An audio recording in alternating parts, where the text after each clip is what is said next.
శాసనసభ్యులు మాజీ మంత్రివర్యులు బీఆర్ఎస్ పార్టీ వర్కింగ్ ప్రెసిడెంట్ అయిన కేటీఆర్ గారు తూకతుక్క ఓడిపడ్డట్టుగా అప్పుడప్పుడు వచ్చి ఇక్కడి ప్రజలు గెలిపిస్తే అప్పుడు ఇప్పుడు వచ్చి బీఆర్ఎస్ పార్టీ ఆఫీసులో నిన్న ఒక మీటింగ్ పెట్టడం జరిగింది. ఆ మీటింగ్ పెట్టినప్పుడు ఆయన మాట్లాడిన మాటను చూసినట్టయితే నిజంగా కూడా ఆయన మీద జాలేస్తుంది.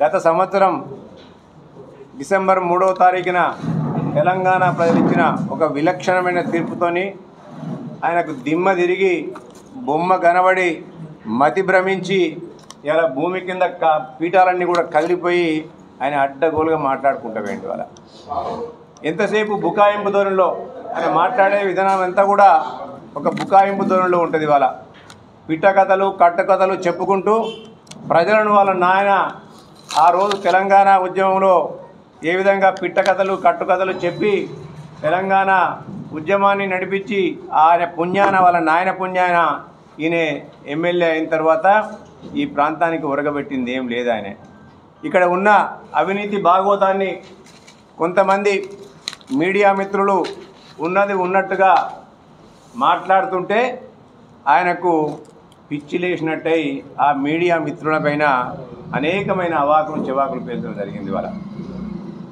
నేను ఇవాళ అంటున్నా, ఆయనకు రాసేందుకు కొన్ని పేపర్లు ఉన్నాయి, ఏదో ఉన్నది ఏదో పేపర్ వాళ్ళ పేరు ఏదో ఉన్నది నాకు తెలియదు, అది గుమస్తా తెలంగాణ అనుకుంటా.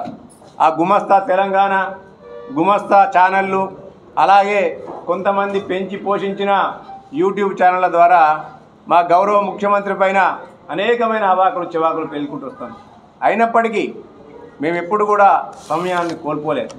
ఇవాళ చేసిన తప్పులన్నీ కూడా ఒక్కొక్కటి మీడియా మిత్రులు బయట పెడుతుంటే ఇవాళ వణుకు ప్రారంభమై వాళ్ళ మీద అవాకులు చెవాకులు పేల్చడాన్ని నేను తీవ్రంగా ఖండిస్తుంది. ఇవాళ నిజంగానే అంత చిత్తశుద్ధి అయ్యను ఉనికి పెంచుకున్నట్టు ఉంది. అలా వాళ్ళ నాయన కూడా చాలా ప్రెస్ కాన్ఫరెన్స్లలో మాట్లాడుతుండే, ఎవరైనా మాట్లాడితే ఏయ్ కూసో అంటే నీ అహంకారాన్ని ఇంకా కూడా నువ్వు తగ్గించుకోలే. ఇంకా అధికారం కోల్పోయినా కానీ నీ యొక్క అహంకారాన్ని ఇంకా కోల్పోకుండా ప్రశ్నించే గొంతులపైన అధికారంలో ఉన్నప్పుడు కూడా నువ్వు ప్రశ్నించే గొంతులను నొక్కిన ఇవాళ అధికారం కోల్పోయి కూడా నీ యొక్క అరాచకాల గురించి రాస్తుంటే మళ్ళీ వాళ్ళపైన కూడా ఇటువంటి దౌర్జన్యకరమైన దాడిని చేస్తున్నవి. అలా ఇటువంటి దాన్ని నేను తీవ్రంగా ఖండిస్తున్నా.